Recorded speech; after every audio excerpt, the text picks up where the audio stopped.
27वीं आइनी तरमीम के अदलिया पर क्या असरात होंगे। आइनी अदालत बन गई, जजों ने इस्तीफ़ा देना शुरू कर दिया, तो आने वाले दिनों में अदलिया मजबूत होगी, आज़ाद होगी, या उसके फ़ैसलों के ऊपर वैसे ही रंग नज़र आएगा जैसे माजी में हाई प्रोफाइल पोलिटिकल केसेस के अंदर कोई ना कोई हमें कलर नज़र आता है। अगर तो वही सूरत हाल रहती है तो ज़्यादा अबतरी के इम्कान ज़्यादा हो जाएंगे कि हमारा जो जुडिशल सिस्टम है वो इंसाफ करने से कासिर रहेगा। ये आने वाले दिन तय करेंगे कि किस किस्म के जजेस जो हैं आला अदालतों में बैठे हैं और उनके फ़ैसलों के ऊपर क्या कोई असरात नज़र आते हैं या वो आज़ादी से फ़ैसले कर पाते हैं या नहीं। लेकिन इसके साथ ही उससे भी बड़ी बहस ये है कि 28वीं आइनी तरमीम भी आएगी, क्योंकि कुछ ऐसे इशूज़ थे जो स्टेट के लिए, रियासत के लिए बड़े अहम थे, जिसमें सर फहरिस्त NFC अवार्ड का मामला है। NFC अवार्ड में हुकूमत सूबों को जो वसाइल दे देती है वो 18वीं तरमीम के नतीजे में उसके अंदर एक आइनी शिक आ गई हुई है कि जो NFC अवार्ड के तहत हक दिया जा रहा है सूबों को, उसको कम नहीं किया जा सकता, इजाफा तो उसमें हो सकता है, कमी नहीं लाई जा सकती। तो जब से ये नया अवार्ड आया उसके बाद से लेकर अब तक वफाक का जो बजट डेफिसिट है वो तेज़ी से 8-9% पे चला जाता है। सालाना हम 8-9 हज़ार अरब रुपया बैंकों से उधार लेते हैं जो हमारा नेशनल डेट में ऐड हो रहा है। पिछले अगर चंद सालों से हम अपने नेशनल डेट के नंबर सामने रखें तो हमारा जो एक्सटर्नल डेट है उसमें उतनी बड़ी मिकदार में इजाफा नहीं हुआ जितना तेज़ी से हमारा जो कौमी कर्जा है, पाकिस्तानी बैंकों से लिया हुआ कर्जा है, उसमें तेज़ी से इजाफा हुआ है। और उसका बड़ा सबब जो है हमारा बजट डेफिसिट है। सूबों को अब हम IMF के साथ क्योंकि एक एग्रीमेंट में है तो सूबों को हम मजबूर करते हैं हर साल बजट अनाउंस करने के बाद कि आप एक ख़ास रकम उसमें से इजाफी सरप्लस बजट की बनाएंगे। वो होता क्या है कि हम उनको 2000 अरब दिया, उसे कहते हैं 1500 स्पेंड करोगे, 500 इजाफी बजट पेश करोगे।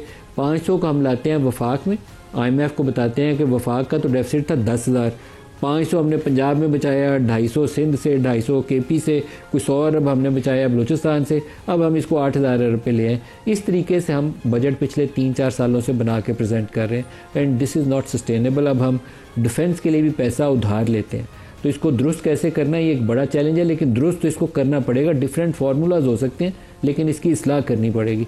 इसी तरीके से बाज़ मामला जैसे सिंगल नेशनल करिकुलम है, PTI के दौर में भी इसके ऊपर काम हुआ लेकिन वो बात दरमियान में रुक, उसको दोबारा एजेंडा आइटम के तौर पर सामने पेश किया जा रहा है। तो आज के प्रोग्राम में हम इन दोनों इश्यूज़ को लेंगे। नए सूबों का भी तज़किरा हो रहा है कि NFC अवार्ड से मसला हल होगा, सूबे बनाने से मसला हल होगा, सिंगल नेशनल करिकुलम क्या बेहतरी लाएगा, जबकि हमारा जो मोस्ट मॉडर्न हमारा सिलेबस होना चाहिए था BSc लेवल्स के ऊपर, जिन बच्चों को हम मेडिकल में पढ़ाते हैं उनके ऊपर, उसमें इस्लाह हमने कई सालों से की नहीं, उसके ऊपर बैठे हुए हैं। अभी तक वो ज़्यादा दौर की तरमीम को हम एड्रेस नहीं कर पाए, जिसमें उन्होंने मुतालिया पाकिस्तान और इस्लामियात को जो डॉक्टर बच्चे बनाते हैं उनको भी, जो सॉफ्टवेयर इंजीनियर बनाते हैं उनको भी पढ़ाना लाजम करार दे दिया हुआ है।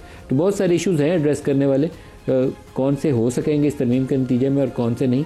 आज के प्रोग्राम में हमारे साथ शुरका हैं शाह खावर साहब, मारूफ माहिर कानून है। शाह साहब बहुत शुक्रिया आपका। बैरिस्टर दानियाल चौधरी पार्लिमानी सेक्रेटरी बराए इत्तलात हैं। बैरिस्टर साहब आपका भी शुक्रिया। और शाहिद खटक साहब हैं, सीनियर रहनुमा है PTI से, आपका भी खटक साहब शुक्रिया। शाह खावर साहब, 27वीं आइनी तरमीम, क्या इससे इंसाफ का निज़ाम साफ शफाफ होगा, आज़ाद होगा, मजबूत होगा या मज़ीद कमज़ोर होगा? देखिए, ये थोड़ा सा ज़रूर है कि 1973 में जब आइन बनाया गया था तो उस वक्त जो जुडिकेचर का जो चैप्टर था उसमें सुप्रीम कोर्ट ऑफ पाकिस्तान जो थी वो एपेक्स कोर्ट वो थी, और उसमें जो है ख़ास तौर पे 3 ज्यूरिस्डिक्शंस उसको तफवीज़ की गई थी। एक थी एपेलेट ज्यूरिस्डिक्शन, एक थी ओरिजिनल ज्यूरिस्डिक्शन और एक एडवाइजरी ज्यूरिस्डिक्शन। ओरिजिनल ज्यूरिस्डिक्शन 184 के तहत थी, जिसमें 184(1) के तहत अगर कोई भी 2 सूबों या गवर्नमेंट या फेडरल गवर्नमेंट या उनके दरमियान कोई तनाज़ा हो तो वो सुप्रीम कोर्ट उसकी आर्बिटर होती थी और वो एक डिक्लेरेटरी जजमेंट देती थी। उसके अलावा जो 184(3) है वो था एक ऐसा इख्तियार जो कि बुनियादी हकूक़ के हवाले से अवाम के, कि जो बुनियादी हकूक़ के सल्ब होने का मामला और उसमें अवाम उन्नास और पब्लिक इम्पोर्टेंस की बात हो तो उस पर सुप्रीम कोर्ट ख़ुद भी एक नोटिस ले सकती थी और किसी की एप्लीकेशन के ऊपर भी। और आपने देखा है कि वो मुख्तलिफ अदवार में कहीं तो वो बहुत ज़्यादा एक्सरसाइज हुआ, कभी कभी वो हुआ ही नहीं। तो उसका मकसद ये था कि जब एग्जीक्यूटिव अपनी आइनी कई जिम्मेदारियां लोगों के बुनियादी हकूक़ के हवाले से अदा करने में नाकाम हो जाए तो फिर सुप्रीम कोर्ट सामने आए और वो फिर अपना एक जो है वो आइनी किरदार अदा करे। लेकिन उसकी बहस में हम नहीं पढ़ते कि पीछे वो 2007 के बाद जो जुडिशल एक्टिविज्म था उसमें वो कितना बेदरेज इस्तेमाल हुआ और उसकी वक़्त ही ख़त्म हो गई छोटे छोटे इश्यूज़ के ऊपर। उसके अलावा जो एग्जीक्यूटिव की डोमेन थी, अब एग्जीक्यूटिव जो है वो फॉरेन रिलेशंस, इंटरनेशनल एग्रीमेंट्स, आपकी ट्रेड और सारा उसकी जिम्मेदार होती है। आपने देखा कि फिर उस सुओ मोटो जुरिस्डिक्शन की एक्सरसाइज में आपके बड़े बड़े इंटरनेशनल ठेके जो थे, आपका रेकोडिक का देख लें, आप कारके का देख लें, आप स्टील मिल का देख लें, आप बाकी चीज़ें देख लें, एनर्जी के प्रोजेक्ट्स, उनके ठेकों को जो है वो मनसूख किया गया, जिससे पाकिस्तान को बहुत ज़्यादा नुकसान हुआ। और रेक्वेडिक में तो आपको पता है कि $10 बिलियन जो है वो इंटरनेशनल आर्बिट्रेशन आ गया। तो एक बैलेंस जो है इसमें क्रिएट करना बड़ा ज़रूरी था, और इसमें हर हुकूमत, हर इंटेलिजेंस, लेकिन शौक आया था रेकोडेक को रिव्यू कराने का, कारके कैंसिल करवाने का। जी जी, उनके लिए तो आपने कोई सिस्टम ठीक नहीं किया। सुप्रीम कोर्ट का तो कंधा इस्तेमाल हुआ था गोली चलाने का। अच्छा, अब मैं आपको बताऊं, अब ये अनयूजुअल जरूर है कि अब एक बहुत बड़ी जो रिस्ट्रिक्शन थी वो 184(3) और ओरिजिनल जुरिस्डिक्शन तो आपने खत्म कर दी ना जी? नहीं, खत्म नहीं की। उन्होंने ये किया कि उसको वहां से विड्रॉ करके एक नई कॉन्स्टिट्यूशनल कोर्ट बना दी, उनको दे दी। तो सुप्रीम कोर्ट से तो विड्रॉ हो गई ना? नहीं, बिल्कुल विड्रॉ हो गई। अब बात यह है कि अब आप ये देखें कि ये कोई एलियन कॉन्सेप्ट नहीं है। अगर देखा जाए तो आप 2006 में जो चार्टर ऑफ डेमोक्रेसी साइन हुआ था पाकिस्तान मुस्लिम लीग और पाकिस्तान पीपल्स पार्टी में, मोहतरमा बेनज़ीर भुट्टो और मियां नवाज शरीफ साहब के दरमियान, जिसको बाद में बहुत सारी पॉलिटिकल पार्टीज ने एंडोर्स किया, उसमें ये कॉन्सेप्ट दिया गया था कि एक अलग आईनी जो है वो फेडरल अदालत बनाई जाए, जो कि लोगों के बुनियादी हकूक़ के हवाले से, और ख़ासतौर पर 184(3) उधर वो चली जाए। अब आपने 26वीं तरमीम में भी देखा कि जो उसका जो एक्चुअल टेक्स्ट था उसमें अलग आईनी जो है वो अदालत का ही कयाम था। इससे इंसाफ होगा, ट्रांसपेरेंसी आएगी। मैं आपको एक बात बताऊं, इसके प्रोज एंड कॉन्स हैं।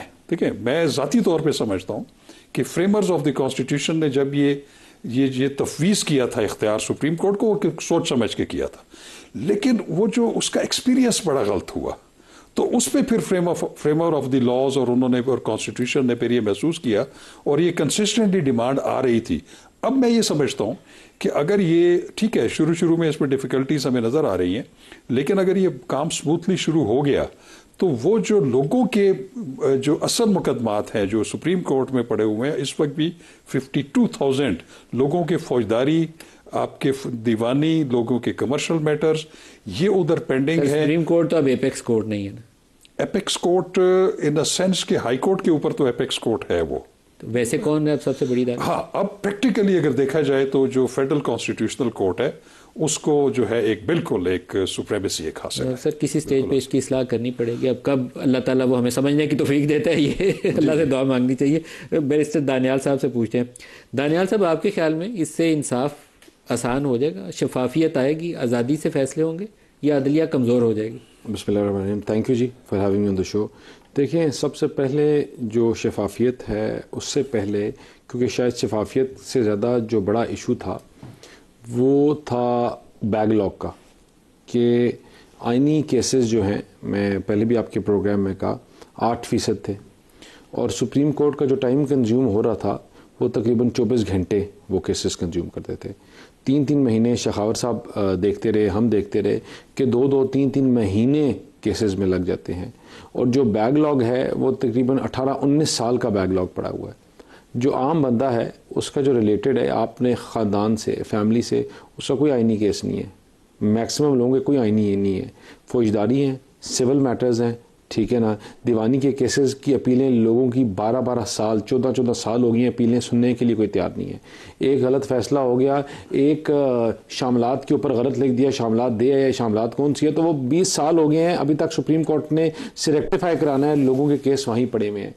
तो आपका जो ये बैकलॉग है, जो अब आपके कोर्ट्स सेपरेट हुए हैं, तो सबसे पहले जो आपके 92% केसेस जो हैं उनको टाइम मिलेगा और उनको एड्रेस किया जाएगा। और जो सेपरेट आइनी कोर्ट्स हैं वो उसको जितना मर्जी पे टाइम लगाएं, इंटरप्रिटेशन के ऊपर कोई उनके ऊपर प्रेशर नहीं होगा और उसको ये चला सकते हैं। एक तो बैकलॉग बहुत ज़्यादा बेहतर कम होगा। दूसरा, आपने एपेक्स कोर्ट की बात की, शेखावत साहब ने बात की। देखें, मोस्टली रिलेटेड जो केसेस हैं उनके लिए डायरेक्टली या indirectly apex court supreme court ही है, क्योंकि जो फौजदारी का आखिरी स्टेशन कौन सा होगा, सुप्रीम कोर्ट है।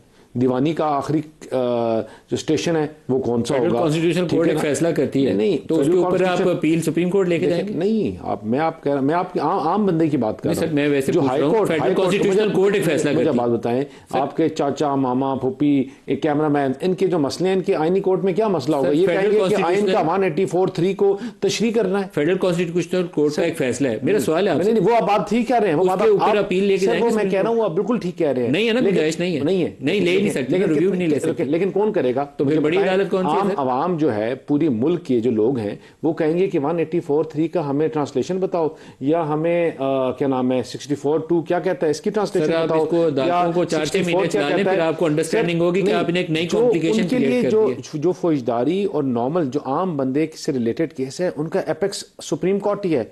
मतलब you can not call it the apex court, but it is, because that is the last resort. वो ट्रेन का आखिरी डब्बा है, आखिरी स्टेशन है, और वहां से फिर उन्होंने उतरना है। वैसे आपने उसको ट्रेन का आखिरी डब्बा ही बना दिया, अब वो इंजन नहीं रहा, वो आखिरी डब्बा ही है। वो या चढ़ना है या उतरना है, that will be the last station. दूसरा, आपको इससे एक नजर आएगा, देखिए दूसरा जो बहुत बड़ा एक डिबेट में सुनता हूँ रोज जो होती है, वो सबसे ज्यादा जो इनको मसला है ना, वो है ट्रांसफर और पोस्टिंग्स का। मैं आपको सही बात बताऊं, सबसे ज्यादा जो उनको मसला हुआ है, मुझे बताएं कि पाकिस्तान दुनिया का शायद क्या अकेला मुल्क है जहां ये होता है। आप हो रहा है, आप जर्मनी उठा लें, आप जापान उठा लें, आप फ्रांस उठा लें, कहीं 2 साल है, कहीं 3 से 5 साल है, कहीं 4 से 5 साल है। आपके अनलिमिटेड टाइम के लिए कभी भी कोई जज एक स्टेशन पे जाके या एक जगह से रिस्ट्रिक्ट नहीं हो जाता। And one of the reason is कि आपके ऑटोमेटिकली कुछ कभी बायस हो जाता है, कभी आपके लाइक्स और डिसलाइक्स हो जाते हैं, इट्स ह्यूमन नेचर। तो आप व्हेन यू रोटेटेड आप रिवॉल्व अराउंड करते हो, तो ऑटोमेटिकली ट्रांसपेरेंसी बेहतर होती है। आपका फौज का जो इदारा है, आई थिंक वो it is one of the most बड़ा एक ऑर्गेनाइज स्ट्रक्चर है। वहाँ भी 2, 2.5, 3 साल जितना मर्जी आप फने खान हो जाओ, बेस्ट परफॉर्म कर दो, नदीम मलिक साहब से भी अच्छा परफॉर्म कर दो, लेकिन फिर भी 3 साल बाद 47 के 3 साल बाद केसेस लगे हुए थे इस्लामाबाद हाईकोर्ट के जजों के सामने, तो आपको वो जज जो एकदम दुखने लग गए थे। आप अगले दिन उठाएंगे उनको, उठा के तो फेंकेंगे आप उनको जैकबाबाद, किसी को वहां से सांस ना जैकबाबाद भेजें, कश्मीर भेजें, हाँ भेजेंगे, भेजें पाकिस्तान में जो आपका मुल्क है, हमारा मुल्क है। केस पकड़े ना आपको जज, तो आप उठा के उनको भेजेंगे। जो मैं कह रहा हूं कि आप उनको भेजें, मतलब देखें ना, आप उनको भेजें या आप करेंगे, इनको भेजेगा कौन पहले बताएं? उनको मैं या आप तो नहीं भेजेंगे। जो उनको एलिवेट करता है, जो फोरम उनको चूज करता है, या तो होना मैं कहूँ कि दानियाल और नदीम मलिक साहब उनको उठा के भेज देंगे, जो आपको काउंसिल उनको चूज करता है वही उनके उस चीज को देखेगा। एंड आई थिंक कि जहां पूरी दुनिया में अगर ये हो रहा है, and this practice over the years, I think ये भी एक अच्छी प्रैक्टिस आएगी। मैं आपको बताऊं, अगर ये हम पिंडी में केसेस देखते हैं और करते हैं, पिंडी में बाज जजेस हैं जिनका एक ट्रेंड है कि उन्होंने एक सर्टन चीज के ऊपर, उसी केस के ऊपर, एक जज के पास लगेगा तो लोग बता देते हैं कि क्या फैसला आएगा, दूसरे के पास लगेगा तो क्या फैसला आएगा। बिकॉज आपको माइंड भी रीड करते हो, आपको चीज़ों को भी पता है, आपको पता है ये स्टे ऑर्डर देता है, ये खारिज कर देता है, ये बेल देता है, ये खारिज करता है, ये पोस्ट देता है, ये आफ्टर अरेस्ट देता है। मतलब एक माइंड सेट है दैट एवरी लॉयर जो कर होता है प्रैक्टिस वो कर होता है। फिर बाज वकील होते हैं, वो कहते हैं कि यार के लाहौर हाईकोर्ट के बेंच वही वकील, फौजदारी के वही वकील हैं, उनकी नहीं बनती किसी जज के साथ। वो 6 वकील जो है वो पेश ही नहीं होते, कहते नहीं जी हमारा चेंबर से है, हमारा ये मसला वो मसला है। तो आपकी जब रोटेशन और घूमेंगे तो उससे आपकी ट्रांसपेरेंसी भी होगी और इंशाल्लाह इससे बेहतर रिजल्ट्स आएंगे। सर, आपने अभी 2007 का हवाला दिया था, जजेस बहाली की जो मूवमेंट चली थी इफ्तिखार चौधरी साहब के लिए, तो इफ्तिखार चौधरी साहब चाहते तो पाकिस्तान का पूरा जुडिशल सिस्टम रिफॉर्म कर सकते थे, लेकिन उन्होंने पॉपुलर जज बनना पसंद किया। वो इंतजार करते थे कि टीवी के ऊपर टिकट चलाने वाले बंदे सारे मौजूद हैं तो फिर मैं ऑब्जर्वेशन देनी शुरू करूँ। साकिब निसार साहब उन्हीं के नक्शे कदम पर चले, बंदयाल साहब स्लाइटली डिफरेंट, लेकिन वो भी एक खास टिल्ट उनके रिफ्लेक्शन नज़र आती थी। तो हमारे जो सुप्रीम कोर्ट में चीफ जस्टिस बनते रहे, वो काफ़ी ज़्यादा अपने कामों की वजह से सुप्रीम कोर्ट के खास तरफ ले जाने में अपना रोल अदा करते रहे। सुप्रीम कोर्ट का स्ट्रक्चर इतना बुरा नहीं था जितना उनकी पर्सनालिटीज इस पर इन्फ्लुएंस करती, उसको तवाज़ुन लाने की जरूरत थी। लेकिन एक चीज़ जो अभी अदलिया की बहाली की तहरीक थी, क्या उस तरह की तहरीक इस पर आ सकती है? वकला निकल सकते बाहर के नहीं निकल सकते? मेरा ख्याल है कि 2007 में जो वकला तहरीक थी उसका ऑल टुगेदर उसकी डायमेंशन डिफरेंट थी। उसकी वजह ये थी कि एक तो उस वक्त डिक्टेटरशिप थी और बड़ी प्रोलॉन्ग डिक्टेटरशिप थी, एक लावा ऑलरेडी पक रहा था। और उसके बाद जब वो इफ्तिखार शोएब साहब के साथ ये वाक़या हुआ, तो मैं अपनी आपको बात बताऊं कि मैं उस वक्त अपने चैम्बर में बैठा हुआ था, तो उस वक्त जब मैंने टीवी पे देखा कि चीफ जस्टिस ऑफ पाकिस्तान को जो है वो सदर मुमलिकत ने उनके ओहदे से मुअत्तल कर दिया, ये खबर आई थी। तो मेरे अंदर एक अजीब सी एक कैफियत पैदा हुई कि है ये कैसे हो सकता है कि ये तो आइन और कानून में कहीं पे भी गुंजाइश नहीं है कि एक बाकायदा वो तरीक़ाकार है जो सुप्रीम जुडिशल काउंसिल का, उसके बगैर कैसे किसी को मुअत्तल किया जा सकता है। उसके बाद जो भी सिलसिला हुआ तो उसमें हुआ ये था कि वो एक लॉयर्स कम्युनिटी, क्योंकि बार और बेंच का आपस में एक बड़ा करीबी रिश्ता होता है, तो अगले दिन बगैर किसी के कॉल के तमाम वकला जो है वो एहतजाजन रोड्स के ऊपर थे। फिर वो तहरीक चली और उसका फिर जो भी अंजाम हुआ वटेवर। अब मैं ये कहता हूँ कि वो एक ऑल टुगेदर डिफरेंट इशू था। ये यहाँ पे आज मैं अनफॉर्चुनेटली कहूँगा कुछ ऑटोनोमस था। अब थोड़ा सा बैकग्राउंड है तो, या उसके अंदर वो जनरल कियानी वाला वो एक भी एक देखिए वो भी एक चीज है कि वो फैक्टर था, वो भी बिल्कुल फैक्टर तारीख का हिस्सा है ना, वो भी एक फैक्टर हो सकता है, लेकिन मेरे लिए तो फैक्टर नहीं था ना। जो मैं अगले दिन रोड, बहुत सारों के लिए तो जेन्युइनली कॉस्ट थी। मैं आपको बताऊं, अभी ये जो मौजूदा है जो 26th अमेंडमेंट और 27th अमेंडमेंट के हवाले से, अब ये है कि बार के अंदर वो यूनिटी नहीं है। बार भी अनफॉर्चुनेटली हर इदारे की तरह पॉलिटिकली डिवाइड हो गई है। पहले भी लोग बार एसोसिएशंस में मुख्तलिफ पॉलिटिकल पार्टीज के लोग होते थे, अपने अपने पॉलिटिकल व्यूज रखते थे, लेकिन supremacy of the constitution and rule of law के लिए वो सब इकट्ठे होते थे, इंडिपेंडेंस ऑफ जुडिशरी के लिए इकट्ठे होते थे। लॉ मिनिस्टर की जो ग्रांट्स है ना, वो सियासी वफादारियां बदल रही हैं। मैं आपको ये कह रहा हूँ, कहते बात ये है कि